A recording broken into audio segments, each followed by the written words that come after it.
जल्ल वाला जिस अंदाज से फरमाता है वमन यत्तक़िल्लाह यजअल लहु मखरजा, जो अल्लाह से डरता है, जो अल्लाह से की इताअत और फरमाबरदारी करता है, वाली बात है अल्लाह उसके लिए रास्ता निकालेगा और उसे वहाँ से रिज़्क़ देगा जहाँ उसका वाक़ो गुमान भी नहीं जाता।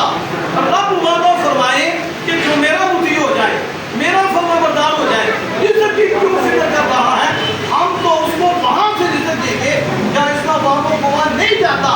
आज भी आप तहकीक करके देख लें, जिन्होंने रब को नहीं बुलाया, रब की इताअत को अपने पर लाज़िम किया है, उन्हें पूछो तुम बैठे हो तो तुम्हें रिज़्क़ कहाँ से आ जाता है, तुम्हें कहाँ कहाँ से लोग देते हैं, वो कहेगा ये मेरा कमाल नहीं है, ये रब की इताअत और फरमाबरदारी का कमाल है।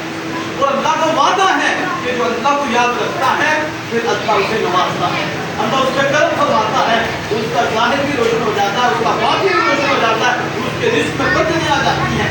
इसलिए अल्लाह के मुअज़्ज़िन ये इसकी तरह आप तवज्जो फरमाएं, बरकत नहीं मिलेगी। अल्लाह पाक फरमाता है कि अगर वो ईमान लाते और तक़वा इख्तियार करते, मुझसे डरते, तो फिर क्या होता, मैं आसमान की बरकत के दरवाजे हम उसके लिए खोल देते।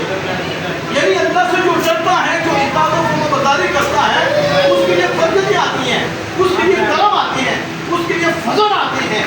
तो जब इब्तिदा में रब नाराज़ होगा, तो रब की इताअत का नूर नहीं होगा, तो बरकत कहाँ से आएगी, मेहरबानी कहाँ से होगी, फिर रोने होगी, फिर परेशानी होगी। इसलिए ताकि मुहतरम आज अल्लामा मीर साहब ने ये बड़ा खूबसूरत ये इंतज़ाम किया है, इसकी बुनियाद बड़ी अच्छी रखी है, ये सबके लिए काबिल तकरीर भी है और काबिल तहसीन भी है। यानी ये तकरीर है हमारे लिए कि हम भी जब भी कोई ऐसा मौका आए खुशी का उसमें रब को राज़ी करें, बुनियाद ठीक रखें, परेशानी ये है तो फिर रब को राज़ी करें, फिर ऐसी इब्तिदा रखें तो फिर आप देखें वादा के फज़ल से कितनी मेहरबानी होती है। मैं एक दो बातों के बाद करता हूँ। मुझे अल्लाह ने बताया कि हमने इस होटल में सादात के लिए एक खाने का इंतज़ाम फ्री रखा है, यानी हुज़ूर सल्लल्लाहु अलैहि वसल्लम की आल को कोई फ़र्क आ जाए उससे पैसे नहीं दिए जाएंगे, उनकी खिदमत की जाए। ये तो आपकी सुभान अल्लाह नहीं या जो हो जाए तो सुभान अल्लाह नहीं दे, ये भी छोटी बात नहीं है। आज तो एक को बैठाने के लिए हमें मसला बन जाता है, ये आगे हमारा अच्छा भी रहेगा हमारे घर में, ये आपको पता ही नहीं। यहाँ तो मोमिन की खिदमत कर दी जाए, बंदे की खिदमत कर दी जाए, रब कितना राज़ी होता है। तो जहाँ आले रसूल की खिदमत की जाएगी तो आमिना बिलाल और खालिद के दाने कितना राज़ी कितना तरफ होगा।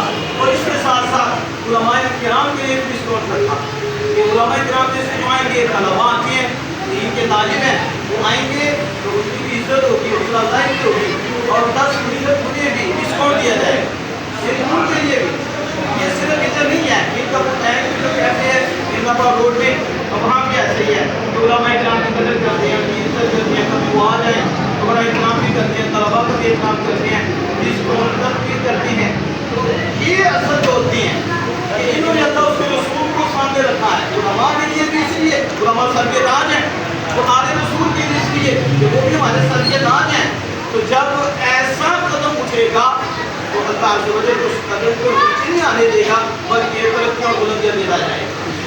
इसलिए कुछ वक्त में मैंने आपके सामने ये बातें रखी हैं। अल्लाह अज़्ज़ व जल दुआएं हमारी